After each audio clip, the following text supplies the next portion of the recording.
Welcome, my name is Dr. Mike, and although I've been a board-certified medical doctor for the past 10 years, my patients repeatedly mistake me for a medical student.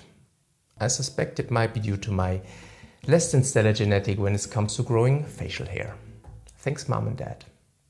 Today we explore the question, why do steroids seemingly work better on the upper than the lower body? Or do they really? I mean, most guys that hop on gear often have impressive upper bodies, but when you look at their legs, it reminds me of those chicken legs you can order at a Chinese restaurant. I've never tried them because they never looked appealing to me. I never understood why you have to eat the whole animal, like that weirdo they called the Liver King. What? Vegetables?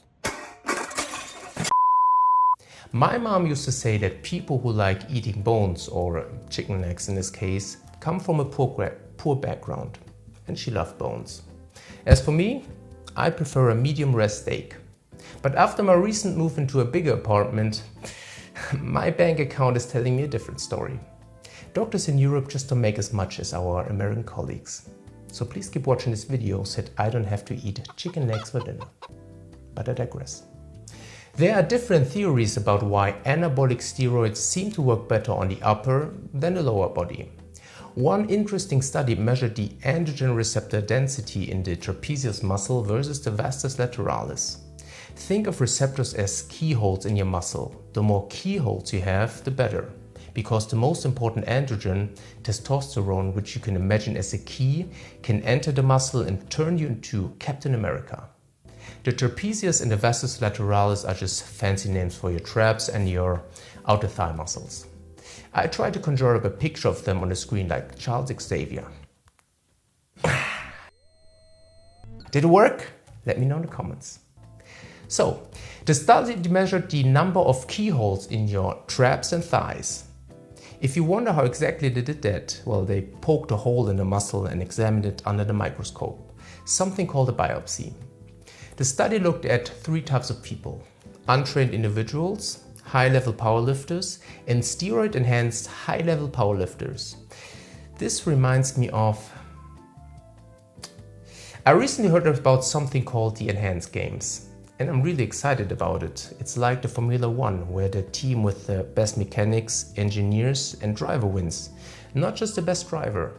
In the Enhanced Games, it would be the team with the greatest athlete, the smartest chemist, and the best doctor, pumping that athlete full of the best steroids you can get. But I'm digressing again.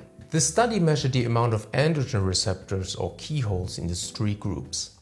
It found that untrained individuals had the lowest density of androgen receptors, trained individuals had a higher density, and anabolically enhanced athletes had the highest density of all.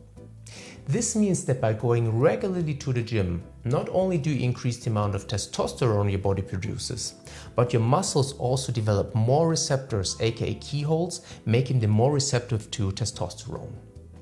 Interestingly, they didn't find the same to be true for the outer thigh. Training or steroid use didn't change the androgen receptor density there. Interesting, huh?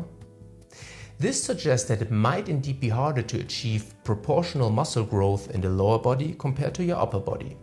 Your leg development may lag behind your upper body. A very difficult sentence for a non-native speaker like me. Lag and lag. My English teacher, Mr. Newton, would be very proud.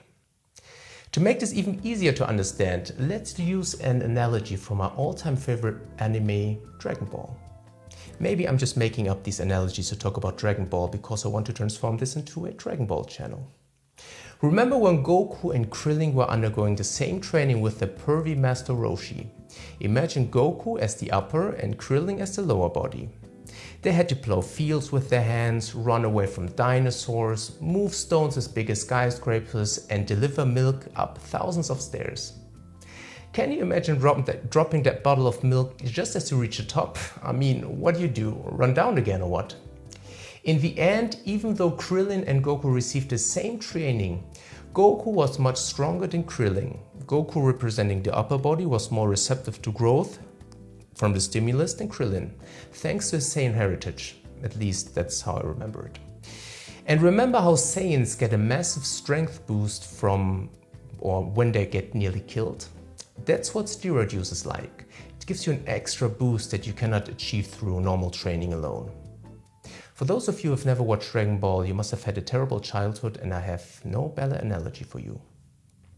However, this study fails to answer a couple of important questions. Remember, the biopsies were taken from the trapezius alone.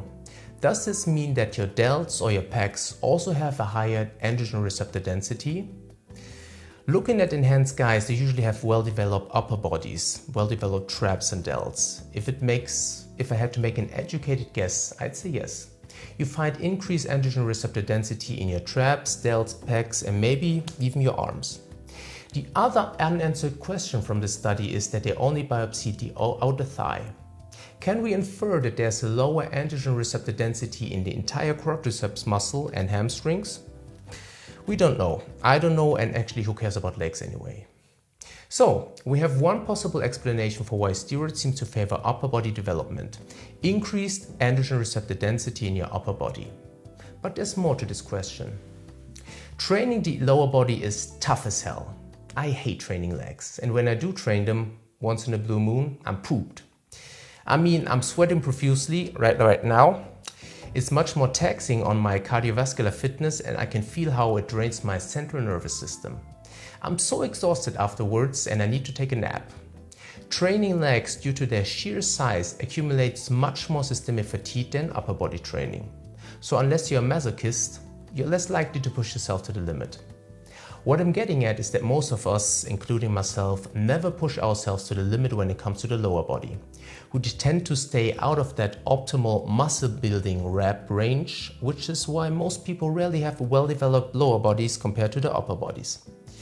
Plus, one main reason men go to gym is like, drumroll please, attract the ladies. I think there was a study where they asked women which muscle group they find the most attractive, and the lower body didn't really rank high. Having that V-tapered upper body is one of the most attractive looks a man can have.